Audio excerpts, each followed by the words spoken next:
అంటే మేము రెడీ. 1831 సంవత్సరంలో జన్మించినటువంటి సావిత్రిబాయి పూలే గారి దాదాపు 200 సంవత్సరాలు కావస్తున్నది ఆ తల్లి జన్మించి. 50-60 సంవత్సరాల క్రితం భారతదేశాన్ని చూసినా, తెలంగాణ ప్రాంతాన్ని చూసినా అడుగడుగున అసమానతలు, వివక్ష, అణచివేత కొనసాగినటువంటి రోజులను మనం చూసినాం. మరి 50-60 సంవత్సరాల క్రితమే అటువంటి దుస్థితిలో మాతరం వాళ్ళం ఉంటే 200 సంవత్సరాల క్రితం భారతదేశంలో ఉన్నటువంటి సమాజం ఎటువంటి స్థితిగతుల్లో ఉన్నది అనేటువంటి విషయాన్ని ఊహించడం కూడా కష్టంగా ఉంటుంది. ఒకవైపు సామ్రాజ్యవాదులు భారతదేశాన్ని పట్టి పీడిస్తున్నటువంటి తరం, మరొక వైపు రాజులు, మహారాజులు, భూస్వాములు, ఆధిపత్య కులాల వారు అనేక రకాలైనటువంటి అణచివేతలు భారత సమాజం మీద కొనసాగుతున్నటువంటి కాలంలో ఈ దేశం బాగుపడాలి అనంటే ఇక్కడ బలమైనటువంటి సంస్కరణలకు పునాది కావాలి అనేటువంటి ఆలోచనతో జ్యోతిబా పూలే గారు స్వయంగా మార్పు ఏదైనా ముందు మన ఇంటి నుంచెల్లే మొదలు కావాలనేటువంటి ఆలోచనతో తన సతీమణి అయినటువంటి సావిత్రిబాయి పూలే గారికి అక్షరాభ్యాసం చేస్తే ఆ తల్లి ఆ రోజున్నటువంటి మహిళా లోకాన్ని చైతన్యపరచడం ద్వారా మాత్రమే ఏ దేశంలో కానీ ఏ సమాజంలో కానీ సగభాగంగా ఉన్నటువంటి మహిళలు అన్ని రంగాల్లో రాణించినప్పుడు ఆ దేశం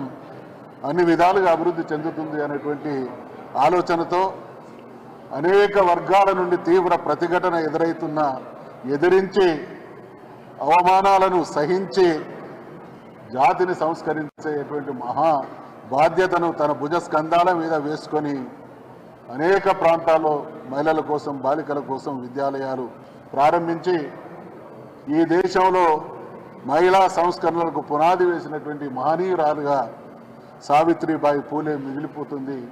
ఆ మహనీయుల్ని మనం స్మరించుకోవడం కాదు, ఆరాధించడం, వాళ్ళు చూపించినటువంటి మార్గంలో ఎంతో కొంత మనం ఆచరించడమే అటువంటి వారిని స్మరించుకునేటువంటి ఘనమైనటువంటి నివాళి అవుతుంది అనేటువంటి విషయాన్ని ఈ సందర్భంగా నేను గుర్తు చేస్తా ఉన్నా.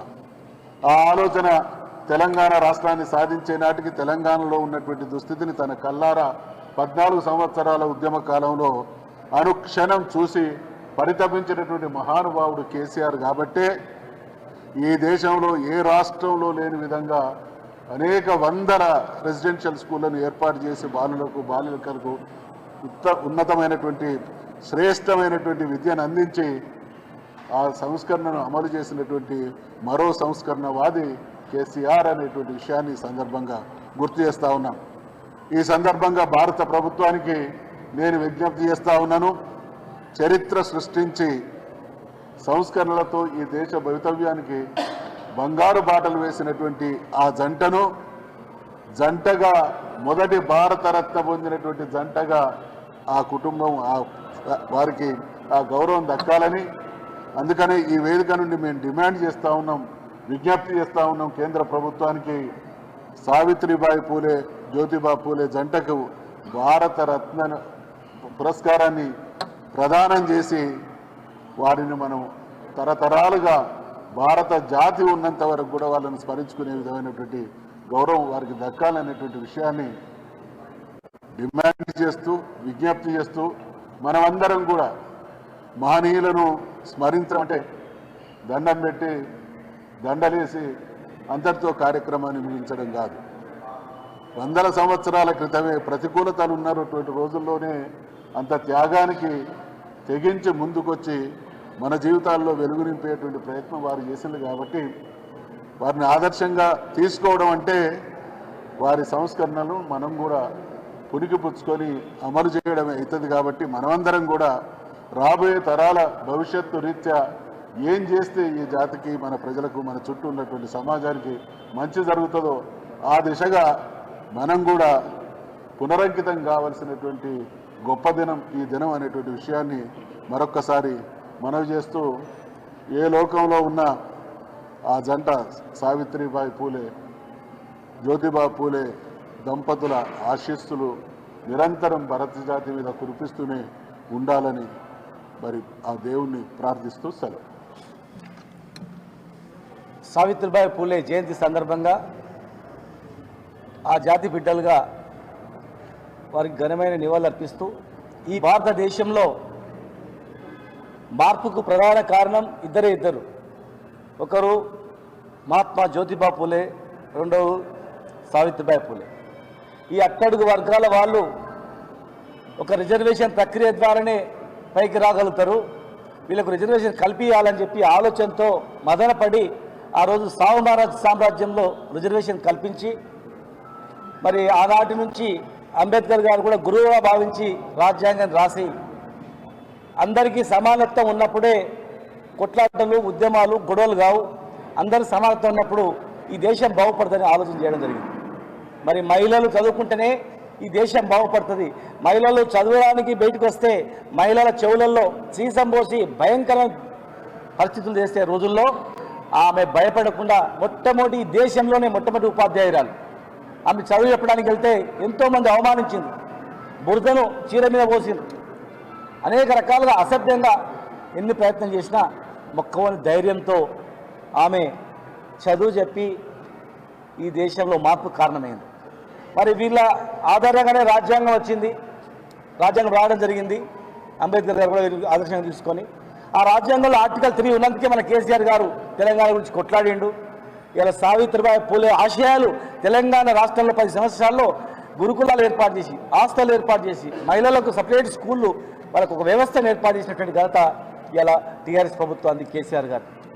మరి ఇన్ని సంవత్సరాలు స్వాతంత్రం వచ్చినా కూడా ఇప్పటి కూడా మనం చూస్తూ ఉన్నాం, ప్రభుత్వాలు వస్తున్నాయి, దేశంలో పోతున్నాయి.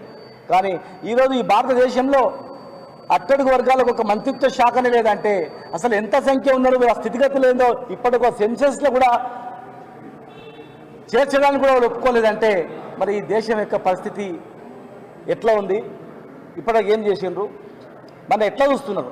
ఒక వస్తువుల్లాగా, ఒక పనిముట్లలాగా, ఒక ఓటు బ్యాంకు లాగా చూస్తున్నారు తప్ప ఈ వర్గాలకు బాగు చేయాలనేటువంటి ఆలోచన చేయలేదు. ఎందుకంటే మన సంఖ్యనే చెప్పట్లేదు, స్థితిగత చెప్పట్లేదు. కనుక ఈరోజు సావిత్రిబాయి పూలే సందర్భంగా, జయంతి సందర్భంగా మరి ఖచ్చితంగా మనమందరం కూడా అందరూ అభివృద్ధి చెందాలని, సెన్సెస్లో కూడా బీసీ జాబితా చేర్చాలని చెప్పని, జనాభా ప్రాతిపదికగా అన్నిట్లో హక్కులు ఇవ్వాలని చెప్పని, రేపు ఈ రాష్ట్రంలో కూడా జరగబోయే మంత్రి పదవుల్లో కూడా దాదాపు 4 బీసీలకే ఇవ్వాలని, కేంద్రంలో మంత్రిత్వ శాఖ ఇవ్వాలని, కేంద్రంలో గురుకులాలు ఏర్పాటు చేయాలని, మొత్తం మహిళా గురుకులాలు ఏర్పాటు చేసినప్పుడే సావిత్రిబాయి పూలకు నిజమైన ఘనమైన నివాళులు అర్పించగలుగుతాం. కనుక మన అందరం కూడా కట్టుబడి ఉట్టిగా దండం పెట్టి పోవడం కాదు, ఆమె జీవిత చరిత్రను చదివి, వాళ్ళిద్దరు దంపతుల జీవిత చరిత్ర చదివి మనం ఏం చేస్తున్నాం, ఏం చేయాలి అనేటువంటి దిశగా ఆలోచన చేయాలని చెప్పని మరొకసారి మీ అందరికీ తెలియజేస్తూ, ఖచ్చితంగా భవిష్యత్తులో వారి ఆశయాలకు అనుగుణంగా అన్ని రకాలుగా జరుగుతాయని చెప్పి కూడా ప్రగాఢంగా తెలియజేస్తాం.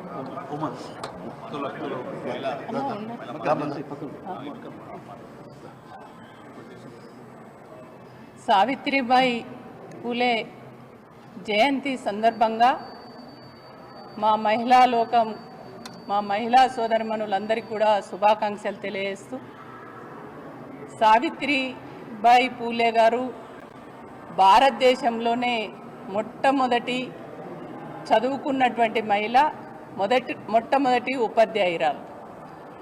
ఆమె చదువు నేర్చుకొని వాళ్ళ ఊర్లో వాళ్ళ పక్కింటి వాళ్లకు చదువు నేర్పించి ఇవాళ ఆమె స్కూల్ పెట్టి చాలామంది మహిళలకు చదువు నేర్పినటువంటి తల్లి సావిత్రిబాయి పూలే.